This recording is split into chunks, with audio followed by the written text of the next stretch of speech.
네, 안녕하십니까. 투자 컨설팅부 김현겸이라고 합니다. 두 번째 주제는 비만 치료제와 이제 리스타킹인데요. 일단 서머리를 말씀드리면 일단 뭐 최근에 비만 치료제에 대한 관심이 굉장히 뜨겁게 나타나고 있는 상황입니다. 특히 국내 같은 경우는 아직 이제 위고비나 이런 제품들이 들어와 있지 않기 때문에 그 부분이 조금 덜할 수 있는데요. 뭐 실제로 전 세계적으로는 굉장히 지금 열풍이 나타나고 있고 관련돼서 노보노디스크나 일라일리의 주가 흐름 역시 굉장히 우상향하고 있는 그런 상황입니다. 이 차트를 보시면 지금 이제 2021년 말부터 11월 올해 11월 1일까지의 차트를 제가 이제 기업별로 소팅했는데요. S&P 같은 경우는 이 기간 동안에 마이너스 11.6%의 주가 흐름을 보였습니다. 거기에 비해서 보시다시피 지금 노보노디스크 같은 경우는 70% 이상의 주가 상승이 있었고요. 일라일리는 100% 넘는 주가 상승이 있었습니다. 이렇게 지금 기준 벤치마크 대비 굉장히 이 주가 흐름이 굉장히 좋은 그런 모습이고요. 반대로 이제 피해를 받는다라는 그런 이야기가 나오고 있는 그런 기업들은 주가 흐름이 굉장히 좋지 않습니다. 뭐 인슐렛이나 인투어티브 서지컬, 뭐 덱스컴 같은 뭐 당뇨병과 관련된 장비나 치료와 관련된 로봇 이런 장비를 하는 회사들의 주가 흐름은 굉장히 좋지 않은 그런 상황이고요. 이런 것들이 이제 직접적인 수혜나 직접적인 피해를 받는 그런 종목이라고 하면 이제 또 피해 쪽에서는 이제 점진적으로 이제 이제 음식료까지 영향을 줄 것이다. 아시겠지만 서양 사람들은 뭐 햄버거나 피자를 먹을 때 뭐 탄산음료를 같이 먹기 때문에 영향을 받는다. 그래서 코카콜라 주가 흐름 역시 좋지 않았고요. 뭐 마찬가지로 이제 단 음식을 좀 적게 먹는다고 해서 뭐 허쉬 같은 경우도 역시 주가 흐름이 좋지 않습니다. 특히 최근에 가장 이제 주목받는 그 비만 치료제가 이제 위고비잖아요. 이 위고비 같은 경우에 이제 2021년에 이제 FDA 승인을 받고 22년부터 본격적으로 이제 매출에 영향을 줬기 때문에 거기에 이제 올해 이제 들어서 실적에 이제 굉장히 관심들이 많이 높아졌기 때문에 허쉬 같은 경우는 오히려 올해 이제 여름 정도의 주가 흐름이 굉장히 좋았는데요. 하반기로 갈수록 주가가 굉장히 안 좋게 나타나고 있는데 이 부분이 이제 비만 치료제의 영향이 아닐까라고 좀 판단을 하고 있습니다. 일단 다시 돌아가서 이제 비만의 글로벌 인구를 한번 보실 필요가 있을 것 같은데요. 2020년에 과체중 비중이 과체중이 한 26억 명으로 지금 지금 나타나고 있고 이것이 2035년 15년 후에는 40억 명까지 늘어날 것으로 지금 전망을 하고 있는 상황이고요. 비만 같은 경우는 약 9.9억 명에서 19.1억 명까지 지금 증가할 것으로 세계 비만 재단에서 예측을 하고 있는 그런 차트이고요. 국내를 보시면 국내 같은 경우는 과거 자료인데요. 2008년도에 남성의 이제 BMI 25, 국내는 이제 BMI 25 기준의 이제 비만 이상을 비만으로 이야기를 하고 있기 때문에 그 비중이 35.9%였는데요. 이 부분이 최근 21년도 자료에서는 44.8%까지 지금 남성 같은 경우는 굉장히 많이 올라가 있는 상황이고요. 여성 같은 경우는 26.4%에서 최근 21년도에는 29.5% 남성보다는 적지만 역시 여성 역시 비중이 좀 늘어나고 있는 상황인데요. 이 부분을 왼쪽에 대입해 보면 이제 왼쪽은 2020년에서 35년 이제 미래를 예측한 자료이기 때문에 국내 역시 남성 같은 경우는 거의 절반 수준까지 절반 이상으로 비만 인구가 굉장히 늘어날 것으로 예상을 하고 있는 상황입니다. 굉장히 화제가 됐었죠. 작년에 이제 일론 머스크가 트위터에 이제 글을 남겼습니다. 다이어트에 성공한 모습을 공개를 하면서 나는 간헐적 단식 그리고 위고비를 통해서 30파운드 이제 13.6% 감량에 성공했다라는 이야기가 굉장히 화제가 됐고 이 부분에서 이제 위고비라는 그런 단어가 전 세계 글로벌 전 세계 사람들에게 굉장히 영향을 많이 줬었는데요. 위고비는 다들 아시겠지만 덴마크의 노보노디스크가 개발 판매하는 약물이고요. 비만 치료제입니다. 같은 약물로 원래 이제 같은 약물로 이제 나왔던 것이 오젬픽이었죠. 이 오젬픽이 먼저 당뇨병 치료제로 이제 출시가 됐었고, 이제 그 GLP-1 기전으로 이 부분에 이제 농도를 높이면서 이제 비만 치료제로 적용증을 좀 확대하면서 이 시장이 굉장히 커지고 있는 상황인데요. 그래서 이제 주요 비만 치료제를 이제 정리를 해놓은 그런 표인데, 지금은 일단은 노보노디스크 가장 먼저 나왔던 게 일단 삭센다였고, 그리고 이제 최근에 이제 위고비가 굉장히 크게 올라오고 있고요. 그 다음에 일라일리, 마운자로는 당뇨병 치료제 이름이죠. 최근에 이제 FDA에서 승인을 받은 비만 치료제 이름은 젬바운드입니다. 젬바운드가 이제 앞으로 출시될 예정인데요. 일단은 뭐 적용 기전은 이제 GLP-1 기전에 마운자로 같은 경우는 이제 GIP까지 이제 복합 기전으로 나타나고 있는 상황인데요. 체중 감소를 보면은 이 마운자로가 23%까지 이제 자기 몸의 비중에서 23%까지 이제 효과가 있다라는 그런 연구 결과를 토대로 앞으로 굉장히 기대가 되는 비만 치료제의 역할을 할 것으로 보이는데요. 뭐 부작용은 아무래도 이제 급격하게 체중이 감소가 되다 보니까 이제 구역이나 복통 등은 나타날 수 있다라고 하지만 지금까지 나타난 결과로는 굉장히 이런 부작용보다는 효과가 굉장히 좋기 때문에 사람들이 굉장히 지금 선호하고 있는 상황이고요. 투여 경로는 이제 피하 주사, 뭐 아시겠지만 살짝 찔러서 하는 그런 주사이고, 삭센다 같은 경우는 국내에서도 지금 알게 모르게 맞고 계시는 분이 굉장히 많더라고요. 하지만 이제 체중 감소율이 이제 약 9% 정도 효과가 좀 떨어지기 때문에 우리나라 역시 위고비가 들어온다면 삭센다보다는 위고비 쪽으로 갈 것으로 보이는데요. 일단 가장 중요한 게 투여 횟수인 것 같아요. 물론 많이 빠지는 것도 중요하지만 투여 횟수 같은 경우는 삭센다는 매일 이제 한 번씩은 찔러야 되지만 나머지 이제 젬바운드나 위고비 같은 경우는 일주일에 한 번만 해도 충분히 이 효과가 있기 때문에 그 부분이 이제 좀 작용을 할 것 같고, 앞으로 좀 추가로 지금 개발하고 있는 회사들 중에서 이제 경구로도 지금 개발을 하고 있는 회사들이 나타나고 있죠. 그 부분들이 이제 앞으로 비만 치료제 시장은 앞으로 중장기적으로 굉장히 커질 수 있는 그런 시장이겠구나는 모두 아실 거라고 생각이 되고요. 오른쪽은 노보노디스크의 이제 분기 매출, 이 제품별 분기 매출을 표로 나타낸 것인데요. 지금 보시면 이제 올해 들어서 이 위고비가 굉장히 늘어나고 있는 것을 좀 알 수가 있을 것 같고요. 거기에 이제 오젬픽 역시 당뇨병 치료제로 굉장히 늘어나고 있는 상황입니다.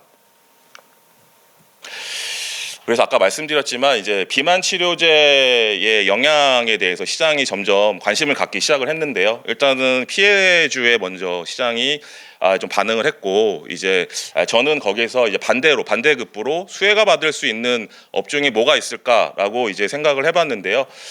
그 중에서 가장 직접적인 건 좀 의류 주식이 아닌가라고 먼저 접근을 했습니다. 아무래도 신체 사이즈가 이렇게 많이 줄어들면 자기 사이즈가 거의 이제 한 치수보다는 두 치수, 뭐 많으면 세 치수까지 줄어들 수 있기 때문에 아무래도 맞는 옷이 없다라는 관점에서 접근을 했었고, 또 하나는 이제 살을 빠질 때 이제 어떻게 보면 지방만 빠지면 좋겠지만 지방과 근육량을 같이 빠지기 때문에 근육량은 우리가 유지를 해야 되잖아요. 그래서 운동 수요가 많이 늘 수 있다라는 측면에 이제 애슬레저로 좀 접근을 했었고요. 그 이제 더 이면에는 이제 의류 업종 자체가 올 한 해는 이제 재고를 줄이는데 굉장히 역점을 뒀던 그런 한 해였는데요. 왼쪽에 차트를 보시면 의류 재고 수치를 나타낸 차트인데요. YOY 기준으로 최근 들어서는 이제 마이너스로 진입을 했습니다. 이제 재고가 본격적으로 줄어들고 있는 상황이라 앞으로 이제 의류 업종은 이제 리스타킹이 필요한 시대로 접어들고 있는데, 이것이 이제 비만 치료제라는 모멘텀을 얻고 좀 더 이제 좀 강하게 좀 반응을 할 수 있지 않을까라는 관점으로 접근을 했던 것이고요. 오른쪽 보시면 이제 나이키, 아디다스, 이제 룰루레몬, 갭 요 네 회사의 재고 추이를 차트로 나타낸 것인데요. 보시면 룰루레몬을 제외한 나머지 회사들의 재고 수치가 줄어드는 것을 볼 수가 있습니다. 그럼 룰루레몬은 뭐 아직도 안 좋은 거냐? 그것이 아니라 다음 장에 나타나는데요. 룰루레몬은 지금 애슬레저의 원탑 회사죠. 그래서 매출이 굉장히 늘고 있기 때문에 그에 따라서 재고 수준도 점진적으로 늘고 있다라고 보시는 게 더 맞는 것 같고요. 그래서 이제 글로벌 애슬레저 시장은 지금 연평균 9%의 성장을 예상을 하고 있는 상황입니다. 아까도 말씀드렸지만 룰루레몬의 분기 실적인데요. 보시면 분기별로 이제 계절성이 있기 때문에 지금 이제 21년 4분기 아무래도 겨울 옷이 조금 더 이제 비싸다고 봤을 때는 2.13에서 2.77까지 거의 한 해에 지금 많은 성장이 나타나고 있는 그런 모습을 보실 수 있습니다. 이런 것들이 이제 비만 치료제와 연관이 되면서 의료 업종의 밸류에이션을 상향할 수 있는 그런 동력으로 좀 작용하지 않을까라는 판단을 하고 있고요. 거기에서 이제 저는 백산을 좀 말씀을 드리고 싶은데요. 백산 같은 경우는 이미 이제 나이키와 아디다스 등의 이제 합성 피혁을 이제 수출을 하고 있는 그런 회사입니다. 이런 엔드 유저들의 이제 재고 조정의 마무리 단계고 이제 리스타킹으로 이제 들어가는 그런 시기에서 백산 같은 경우는 전년 대비해서 실적도 나쁘지 않은 상황입니다. 물론 매출액은 10% 중반 정도로 줄었는데요. 영업이익단에서는 작년과 3분기 실적 기준으로는 거의 대등한 수준까지 영업이익은 줄어들지 않는 그런 모습이었습니다. 그래서 내년으로 가면 백산의 매출액도 올라오면서 이제 영업이익단이 더 올라오는 그런 한 해가 될 것으로 보이고요. 또 백산은 현재 이제 인도네시아에서 캐파를 증설하고 있는 그런 상황입니다. 이런 부분들이 이제 추가 매출 상향에 또 도움이 될 것으로 보이고요. 또 이제 중장기적으로는 이제 차량에 들어가는 시트를 또 제작을 하고 있기 때문에 이 부분에 이제 테슬라에 들어가냐 마냐 이런 이야기로 이제 작년에 한번 주가도 좀 움직인 적이 있었는데요. 뭐 당장은 아무래도 자동차 쪽은 조금 이제 그 검증 과정이 시간이 좀 필요하기 때문에 이 부분 역시 중장기적인 메리트로 충분히 작용할 수 있다라고 말씀을 드리겠고요. 또 자회사의 이제 최신물산이라는 의류 OEM 회사가 있는데 이 부분도 아까 이제 의류 리스타킹과 마찬가지로 좀 보신다면 백산에 대해서 지금 좀 관심을 가져야 된다라고 좀 말씀을 드리겠습니다. 그다음에 이제 세 번째 테마는 이제 원전인데요. 탈원전의 끝 그리고 시작되는 친원전 사이클에 주목을 하고 있는 상황입니다. 서머리를 말씀드리면 아무래도 2011년 후쿠시마 원전 사고가 글로벌적으로 굉장히 크게 좀 영향을 많이 주면서 그 대체로 이제 친환경 에너지가 굉장히 상승을 했었고요. 반면에 이제 이 2010년대 기간 동안에는 이런 원전 관련된 주식들의 흐름이 좋지 않았습니다. 물론 이 부분은 10년 동안의 차트는 아니고 2021년부터 이제 2023년 10월 말까지의 차트 흐름인데요. 지금 이제 BH를 제외하고는 나머지 종목들의 흐름은 여전히 좋지 않은 그런 모습이 나타나고 있는 상황입니다. 하지만 앞으로는 원전에 대한 친원전 사이클로 들어가기 때문에 이제부터는 좀 주목하자라는 관점이고요. 다시 말씀드리면 2011년 이제 후쿠시마 원전 사고 이후에 글로벌 탈원전 기조가 형성이 되어 왔습니다. 그런 상황 속에서 이제 차트를 보시면 글로벌 원전 이제 순 전력 용량 그리고 글로벌 작동 원자로 수 역시 2010년대에는 늘지 않고 이제 좀 줄어드는 그런 모습이 나타나고 있고요. 그리고 이제 그런 부분들이 이제 글로벌 원전 시장 규모와 이제 신재생에너지 시장 추이에서 알 수 있습니다. 물론 이제 글로벌 원전 시장도 3.3% 연평균 성장은 했는데요. 반대로 이제 신재생에너지 같은 경우는 10.8% 높은 성장을 이 기간 동안에 기록을 했고 두 이제 표를 보시면 2016년에 동시에 좀 줄어드는 그런 것을 보실 수 있는데요. 이 부분은 유가가 이제 100불에서 유가가 20불까지 급락했던 구간입니다. 그래서 유가 때문에 유가의 영향이라고 보시면 될 것 같습니다. 국내 같은 경우 이제 탈원전 시기 중에 이제 원전의 건설이 좀 중지되었던 원전 4기 세울과 신한울에 대한 프로젝트 재개가 이제 공식화됐죠.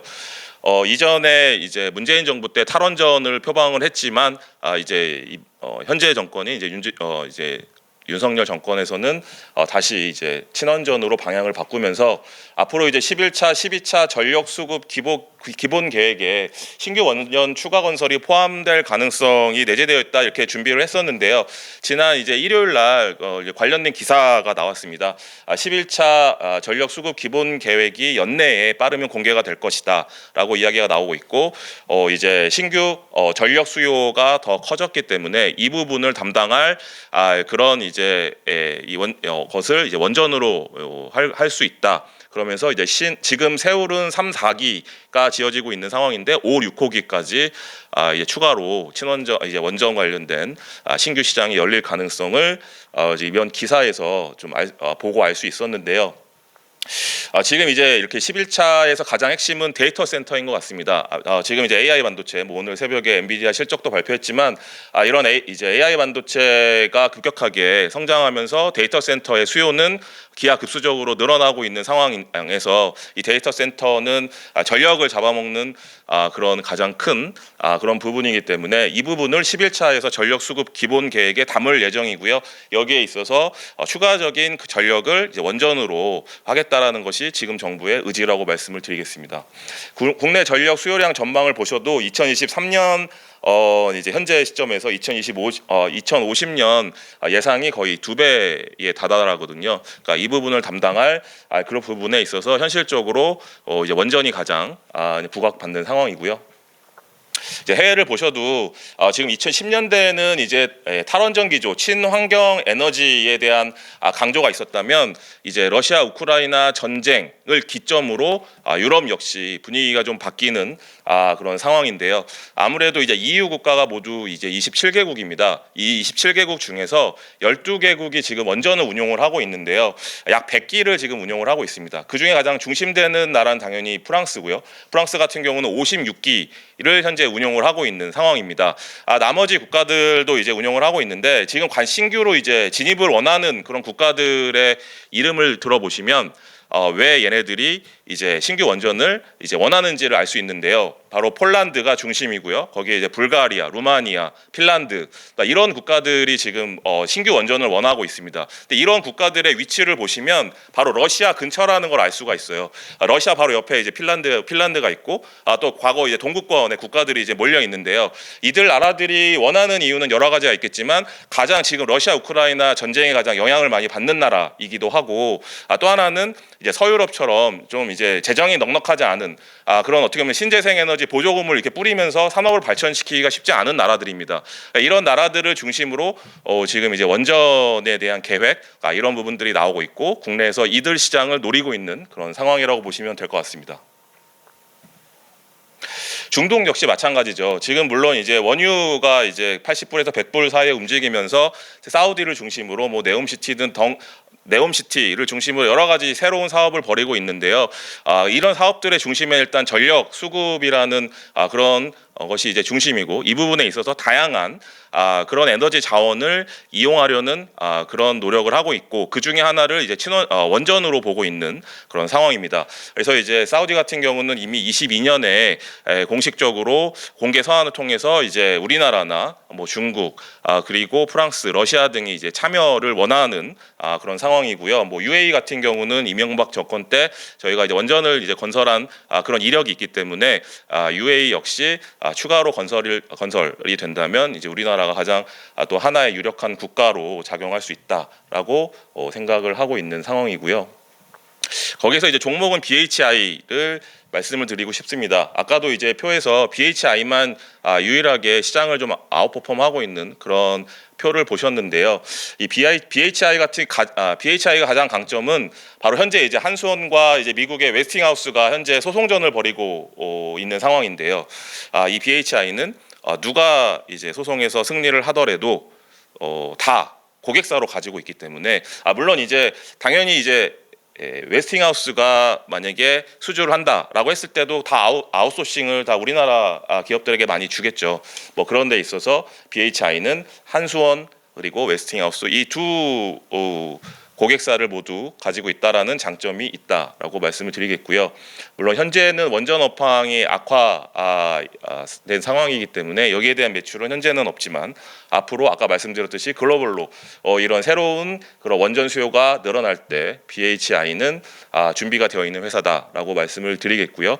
이런 부분들이 이제 가파른 성장으로 좀 이루어질 수 있다 이렇게 말씀을 드리겠습니다. 그래서 이제 두 가지의 테마에 대해서 말씀을 드렸는데요. 일단은 비만 치료제는 앞으로 굉장히 이 성장할 수밖에 없는 시장이고 우리나라 업체 역시 지금 계속해서 뛰어들고 임상 1상, 뭐 한미약품은 이제 임상 3상에 들어가는 상황이죠. 이 부분이 이제 앞으로 전체 패러다임을 바꿀 수 있는 가장 큰 흐름, 건강과 관련된 패러다임에서 가장 큰 움직임이라고 생각이 되고요. 지금도 이제 젊은 층을 이제 중심으로 애슬레저 시장이 굉장히 성장을 하고 있습니다. 이 부분이 앞으로도 이제 비만 치료제 시장으로 연결이 되면서 이 의류 주식에 대한 밸류를 좀 높게 올려야 되지 않을까라는 생각이고요. 특히 국내 이제 그런 글로벌 업체의 이제 OEM을 담당하고 있는 국내 회사들, 뭐 큰 회사 중에서는 뭐 한세실업도 있겠고요. 뭐 JS 코퍼레이션 뭐 등등등 많은 회사들이 있습니다. 이런 회사 중에 일단 제가 한 종목을 이제 백산으로 들었던 건 아까도 말씀드렸듯이 이제 올해는 재고 부담이 있었는데도 불구하고 실적이 줄지 않았다. 물론 매출은 줄었지만 이제 원가단에서 많이 하락을 하면서 영업이익단을 훼손하지 않았다. 근데 반대로 이제 이쪽에 매출이 늘어나기 시작하면 이 부분이 캐파 증설과 맞물리면서 크게 상승할 가능성이 있다라는 관점이고요. 원자력 같은 경우도 역시 이제 유럽에서 왜 이제 원전을 해야 되는지 또 원전을 원하는 나라들이 왜 원하는지에 대해 말씀을 드렸고 또 중동 역시 마찬가지고요. 그런 수요들이 늘었을 때 국내 이제 한수원과 웨스팅하우스의 두 해 발 다 걸쳐놓고 있는 BH가 수혜를 받을 것이다. 이렇게 정리해드리겠습니다. 이상 오늘 준비했던 발표는 마치겠습니다. 감사합니다.